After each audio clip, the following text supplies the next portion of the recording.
We got Brown's mandatory minicamp. All of the optional shit is out. Did Myles Garrett lead the team, or is he a? We don't have to worry about it anymore because everybody has to be there. A lot of storylines developing. Good to see some of the other players show.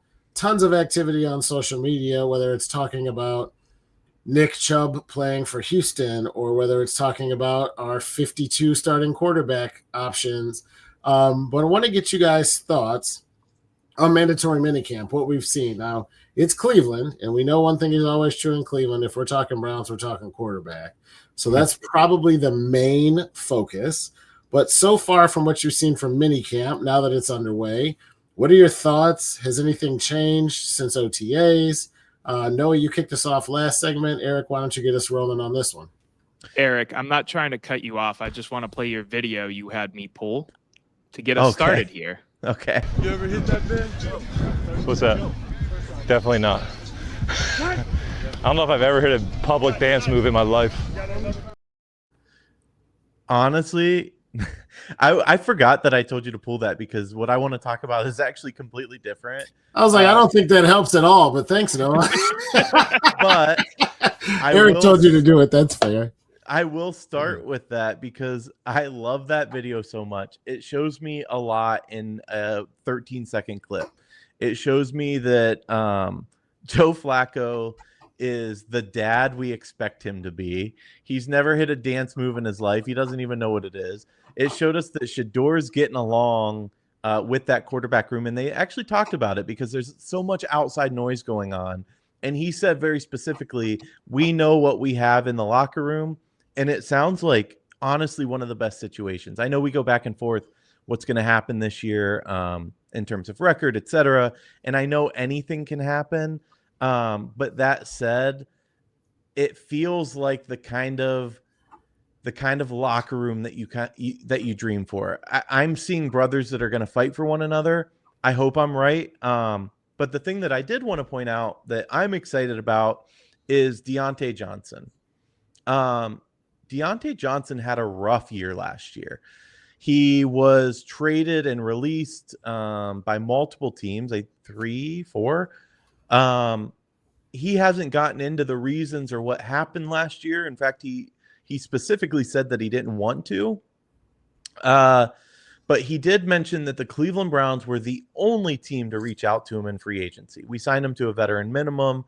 He's a big body receiver to go into that lineup. And from what I understand, he wants to change the narrative about himself. And everyone's kind of hyped on this guy. I love that he's putting in the work, that Coach Stefanski sees what he wants to see out of him. But more than that, I love that the Browns are willing to take a flyer on a guy that didn't work out, has talent, certainly. I mean, he was leading Carolina in receptions in the first half of that season, if I'm not mistaken.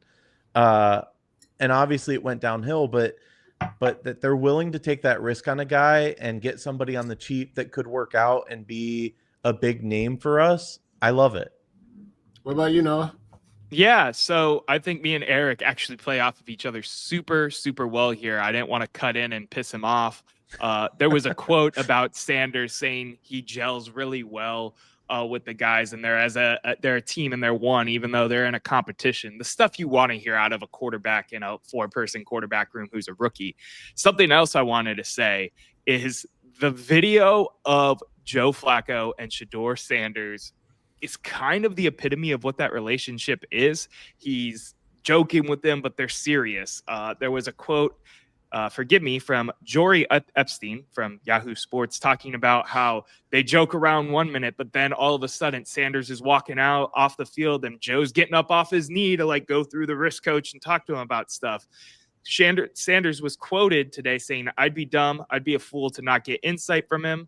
I never feel, I would say, full. I'm always hungry." I also want to give a shout out to Shedeur, too. He was there 25 minutes after practice today, the only quarterback doing extra throwing drills after the practice. So there's a couple things I want to break down here. I'll go to Johnson. I'll come back to the quarterbacks. John, you can jump in and cut me off anytime if you have something to say here, because I have a slew of notes. I've been ready you know to what? talk Browns. If you got a slew of notes, let's pause there because I do have a take. My biggest take is the same thing that we've been talking about before. My biggest takeaway is that Shedeur Sanders looks good and he's starting to gain some credibility and getting some run on social media. If you think you have 2 quarterbacks, you really have none. If you have 4, you're really screwed, and we have a 5th. So we're not in a great situation right now. But if you look at the cream rising to the top and who looks like they could actually be the answer for the future, way too early take. I know we haven't even seen him play a different team. He hasn't even played with the first team yet, but Shedeur Sanders went from draft afterthought, late round embarrassment to, damn, this kid looks good in camp. If we come out of our quarterback situation this year and are actually poised and prepared to make a run at the playoffs and the Super Bowl and have our quarterback for the next 10 to 15 years, it's not going to be Joe Flacco. It's going to be Dillon Gabriel. It's going to be Shedeur Sanders. And hearing people who know football say that Shedeur Sanders looks good is a good sign. Now, I'm not buying Brown Super Bowl tickets. I haven't re-upped for seasons. I'm not donating to the new stadium fund just yet. We got a long way to go. But the big news for me is they're saying this kid is moving. He's coming early. He's staying late. He's saying the right things, doing the right things, leading the offense, and he's playing well.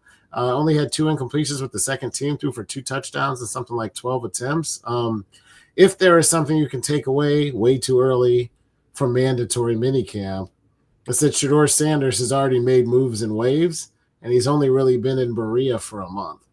He moved ahead of Dillon Gabriel, too, in his reps and in what people are expecting. By the way, John, they do not need your money because the Ohio Senate did pass today the $600 million Yes, they did.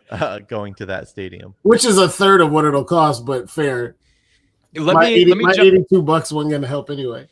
Let me jump back in on some of this quarterback stuff. Something I've noticed, and I've seen a lot of reporters notice as well, is the fact that Sanders has been paired with Joe Flacco mostly, and Dillon Gabriel has been paired with Kenny Pickett mostly. Who? So he doesn't get much love around here. Right. So let me put my conspiracy theory hat on just for 1 second, please, if you guys don't mind. I am of the belief that they are talking up Kenny Pickett right now to entice other teams to maybe give up a draft pick for him, whether it be like a 5th round pick, a 6th round pick, what have you.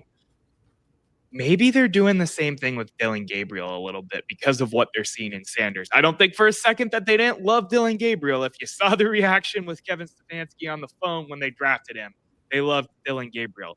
But there was another team that loved Dillon Gabriel, and that was Miami. He was high on Gabriel. They were high on Gabriel. Planning to take a couple picks later. They ended up not.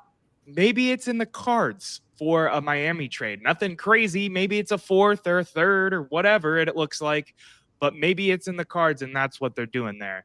Again, conspiracy theory hat on, so take it with a grain of salt. But something I was going to be conspiracy theorist. Give me Tyreek Hill. Too much. Well. Yeah, you're trying way too hard there. Something else I want to touch on too is Sanders hasn't taken any teams with any reps with the first team so far. He did get his first public reps with the second team, however, today, and there was a dot thrown. I don't want to call it a dot. It was in stride. It was a regular throw to Deontay Johnson, and it made me think maybe the Reclamation Project and the future franchise are getting together already. I digress. You guys want to talk stats real quick? Then we can get into Deontay a little bit. Let's do it. So this is the stats from the first 2 days of mandatory minicamp. We got Sanders, 18 for 21, 3 touchdowns. Flacco, 3 for 7, 1 touchdown. They have limited a lot of Flacco's reps to let the young guys get in here. I think that's really smart on their part, honestly, for a minicamp. Dillon Gabriel, I typoed. It's 26 for 34, not 126 for 34 and 3 touchdowns. And Kenny Pickett, 12 for 21, 4 touchdowns. What's your reactions? Obviously, minicamp stats are volatile and kind of dumb nonetheless. Yeah, not a lot to take from that. No, but it's better than them sucking. I remember years ago show the slash line for the 3 quarterbacks the Browns brought to camp. There'd be no touchdowns, 2 completions across 50 throws, and you're like, holy shit, Brady Quinn is awful. And it's like, yeah, we're doomed. So Who would have guessed? Too much you can take from it on the positive side, but the guy's not sucking. It does for this franchise at this position means something. By the way, James Laurinaitis took his head off, and the Cleveland Browns went, "Yep, that's our guy." Interesting. Do you guys take any stock into the fact that Sanders hasn't had any reps with the first team yet? No. I think they're letting him earn his spot. I think he will get reps eventually. I also think that they're kind of, and you guys can tell me if I'm wrong, I think that they're kind of trying to protect the media storm as long as they can. Behind closed doors, I feel like he's had some reps with the first team so far already. But if they give him reps this early with the first team, whether it makes sense, ESPN, that's all they're going to talk about tomorrow. I also think that there's an element of him having to prove it. I don't want to call conspiracy on the draft, but clearly the NFL team said this kid could go number 1 or number 2, and he didn't go in the first 3 rounds. So one could look at that and say he needs to be humbled. Just because your dad is Deion doesn't mean you're going to play at the same level. Have some humble pie and sit. I think the Browns are slow playing him on purpose to make sure his head doesn't get too big. Because if this guy is out here taking half of the first team reps, showing out in practice, you know what it's like. A, he's a quarterback. B, he's Deion's son. C, he's a black quarterback. D, he plays in Cleveland. There are 100 million people waiting to pounce on this kid. And if he's playing well, it's all going to go to his head. So I think they're slow playing it on purpose. Two things can be true at once, my friend. I think what you said and what I said are exactly correct in what's going on here. Mm-hmm. Erik, I want to challenge you for a second because you said you're feeling good about Diontae Johnson. I think that there's no reason not to be. He is currently being viewed, I would think, as like at least a starting wide receiver at this point. He's not doing work on special teams like a lot of these fringe roster guys are. He's over with the vet wide receivers when it's those types of periods. I think they hope for him to maybe be wide receiver number 2 or number 3, depending on what happens with Tillman. Obviously, he was out with that concussion. Something I didn't like, though, which is something that you mentioned, but kind of brushed past. I don't like that Diontae didn't take any ownership of what happened with himself last year. Obviously, if 3 teams passed on you, there's something more going on there. Hold on. I want to cut in, and I apologize. I want to finally pull a Kanye like you like to do, because we don't know that he didn't take ownership, because taking ownership could have been with Cleveland Browns ownership, with Cleveland Browns coaching. That's what valid. It does not have to be, and what I don't think he owes anybody is quote unquote ownership to the media. I don't think he has to come out as a man. He didn't do anything. He didn't go get a DUI and kill a family. So I don't think he owes media anything. I know, with the way the NFL goes, we expect that from these guys. I'm here so I just don't get fined comes to mind. But I think there is a difference, because I don't want to blanket say he didn't take ownership when he very may well have, but we're not owed that by any stretch, in my opinion. Noah, do me a quick favor, too. It's one of my pet peeves of sports talk, but I don't want to assume that everybody who's listening now has listened to every episode and knows everything about everything. Can you, in 15 seconds or less, we're alluding to last year and what he did, give us a little taste of what you're talking about? Yeah, he was on the Panthers and he got cut there, and then he was on the Ravens and he got cut there, and then he was on the Texans and he was cut there, and then I think he took another cup of tea with the Ravens for a week and got cut there. With the playoff reception, if I'm not mistaken. We don't know why is the point, John. We don't know the specifics. Mm-hmm. Yeah. No, I was familiar with it, but just for the folks who are listening, what the hell did this guy do last year? This is my second time listening. Right. I haven't watched the Browns stuff. Yeah. No, totally valid. I just don't like that the quote that went around today was last year is last year, this year is this year. It feels so brushing off of something that is so blatantly in the media. I get it. He doesn't owe us. He doesn't owe direct media members. He doesn't owe the fans, whoever, whatever label you want to put on it, anything. But when you have a stigma around your name, I think the main thing you should be doing, especially if you're on your last legs of your NFL career, because someone who gets cut 3 or 4 times like that in a season is on the last legs of their career, needs to do everything that they can. He said, I'm gonna disagree with you real quick. Okay. And that is that the thing that matters the most is that he catches footballs for the Cleveland Browns. I'll tell you this, I do not give a shit about the 5 other teams. He doesn't owe them anything, and they can go pound salt as far as I'm concerned.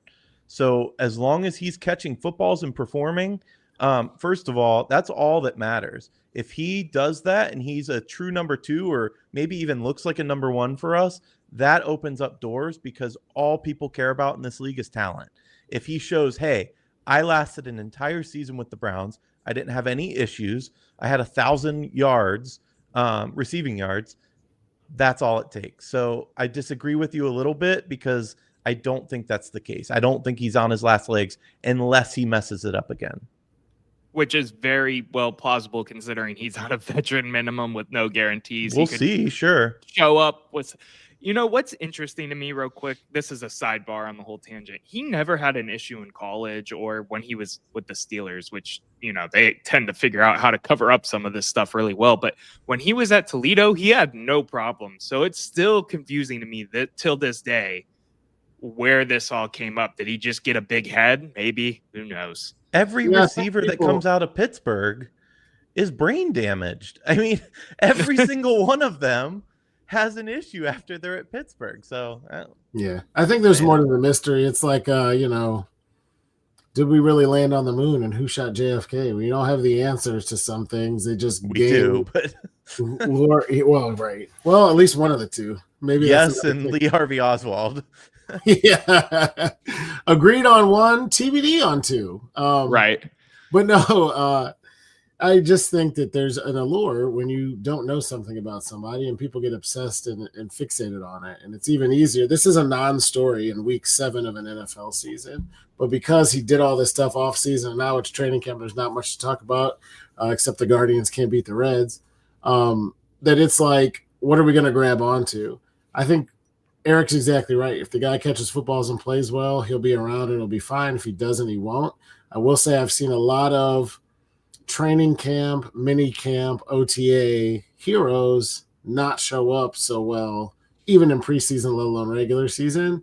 Everybody from, Brian Robisky to Carlton Mitchell, there were guys who were like, oh man, with no shirt on and flags on their waist and nothing on but cleats and receivers gloves, these guys look great. And then you play the Ravens, they look like shit like everybody else. So he's got a long way to go too. But I hope he plays well. We got Jerry Jeudy and a dozen question marks at wide receiver. So here's hoping that he plays well because we need somebody to step up into that. We really need a number 1 in my opinion, but if Judy's going to be number 1, we definitely need number 2. By the way, gentlemen, all we've done is talk about the offense. And there's a guy that is at minicamp talking trash already about Aaron Rodgers, and I love it. And that guy is Myles Garrett. He's saying, it's time to add another headstone. I'm paraphrasing here. He, of course, is referring to his Halloween yard when he does it up. And a couple years ago, he put the headstones of each quarterback that he has sacked over the years. He has never sacked Aaron Rodgers. And I'll bet every dollar I have that will change this year. You bet every dollar you have? Oh, every dollar. That'll get a sack against. I guess they only play him twice, but yeah, I was like, it's not baseball. Yeah. They don't have 19 games. No, I still feel good about that. That Steelers offensive line, I don't want to call them Swiss cheese because they're not. They've added some pieces, but they aren't a great offensive line. I would put a lot of money on the fact that Myles Garrett gets 1 sack on Aaron Rodgers. And I know we're going to get into him on a second. Did you guys also see the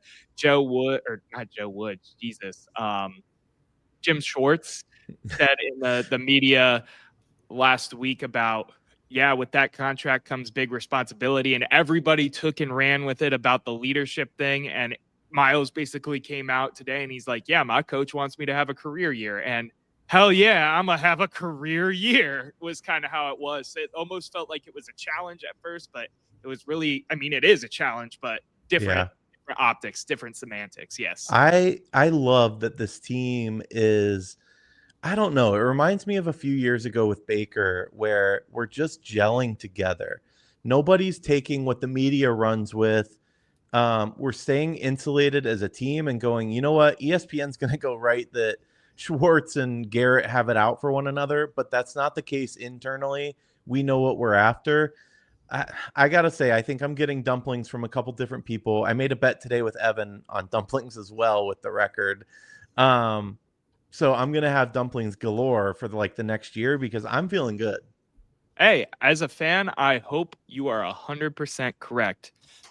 It's giving me the warm, fuzzy vibes of Baker's rookie year. It's not giving me over 500 vibes. So warm and fuzzy, not 500. 5 or more wins, I get dumplings from Evan. Wow, that's a what is that? A 2-game decrease from what they need for you to get them from me? Do they need 7 to get them from you? I don't know. We got to start writing these down because I'm making a lot of dumplings. I can't remember if 6 is a push or 6 I win, but it was right either a 6 or 6.